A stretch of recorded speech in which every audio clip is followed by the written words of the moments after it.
mighty dolls. Hello, my dear friends. Let me ask you one thing. If three things look exactly the same, sound the same, weigh the same, are they truly equal? Or is the real difference hidden where the eye cannot see? Today's story is not just about dolls, it is about people, it is about wisdom, and it is about a simple test that silenced an entire royal court.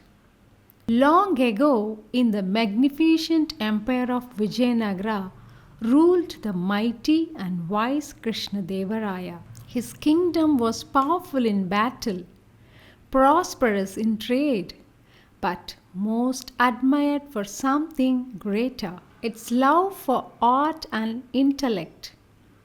His royal court was filled with poets, scholars, musicians, philosophers, and among them stood one man whose intelligence shone quietly yet brightly, Tenali Raman. One fine morning, the palace buzzed with unusual excitement. An ambassador from the distant kingdom had arrived. He was dressed in shimmering silk robes. Behind him, attendants carried an ornate wooden box. He bowed deeply before the emperor. "Your Majesty," he said respectfully, "my king has heard of the wisdom in your court. He sends a gift and a test." The court murmured, "A test?" Krishnadevaraya smiled calmly. "We welcome both gifts and challenges. Please proceed." The box was opened. Inside were three exquisite dolls, golden, studded with precious stones, intricately carved. They stood about a foot tall. And here was the astonishing part. They were absolutely identical. Same height, same weight, same design, same craftsmanship. Not even the sharpest eye could detect a difference. The ambassador spoke again. "These dolls may look alike, but they are not equal.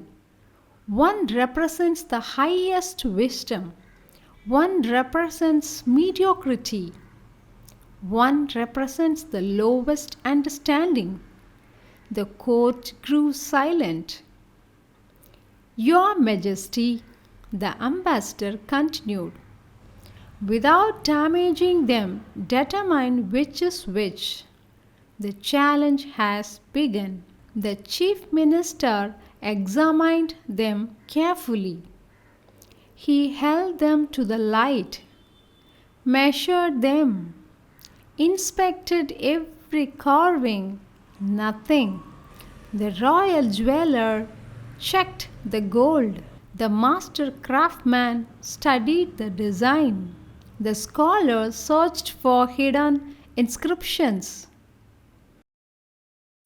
They weighed them on precise scales. They tapped them gently for different sounds. They measured shadows hours past. The dolls revealed nothing. The ambassador sat quietly smiling. The mighty court of Vijayanagara was puzzled. Was this an impossible riddle? Was there no difference at all? From the back of the hall, a calm voice spoke. "Your Majesty, may I try?" It was Tenali Raman. Some courtiers shined, but the emperor nodded. "Please, Tenali." Tenali approached the dolls. Unlike others, he did not rush to measure or weigh. He simply observed, slowly, quietly, thoughtfully. Then he noticed something: tiny holes, one in each ear and one at the mouth, small enough to escape attention, but not his. He asked for a thin piece of wire. The court exchanged curious looks. What could wire possibly reveal? Tenali picked up the first doll. He inserted the wire gently into his ear. The wire went in and came straight out of the mouth. He picked up the second doll, inserted the wire into its ear. This time, the wire came out of the other ear. Murmurs filled the hall. Now the third doll. The wire entered its ear and did not come out. Instead, the Tenali titled it, "The Wire Fell Inside and Rattled Within the Hollow Interior." Tenali turned toward the emperor. The mystery is solved. He lifted the first doll.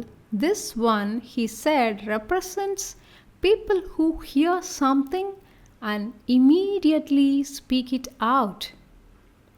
Whatever enters their ears comes straight out of their mouths. They cannot keep secrets. They gossip. They speak without thinking. This represents the lowest form of wisdom. The court nodded. Everyone knew someone like that. Then he raised the second doll.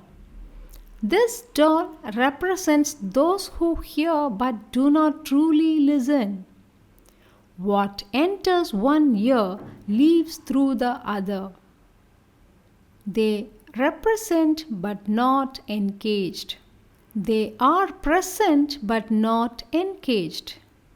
They receive advice, knowledge, wisdom, but nothing stays. This is mediocrity. More nodding.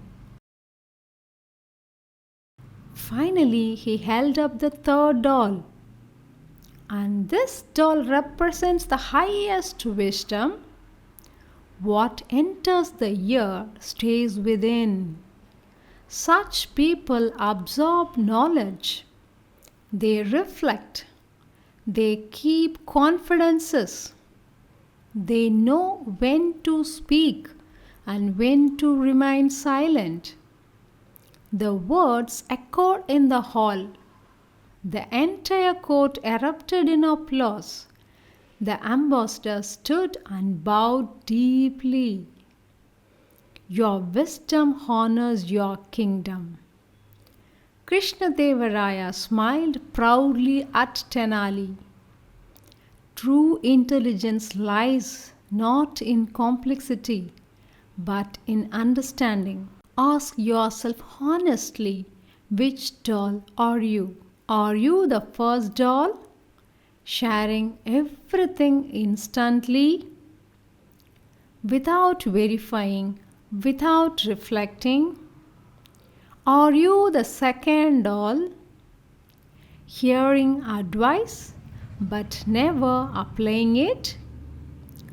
Or do you strive to be the third doll, listening deeply, thinking carefully, speaking wisely?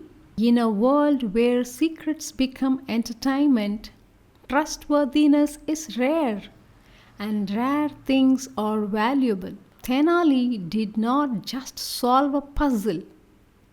He held up a mirror to humanity. The greatest wisdom is not loud. It is thoughtful, it is controlled, it is disciplined.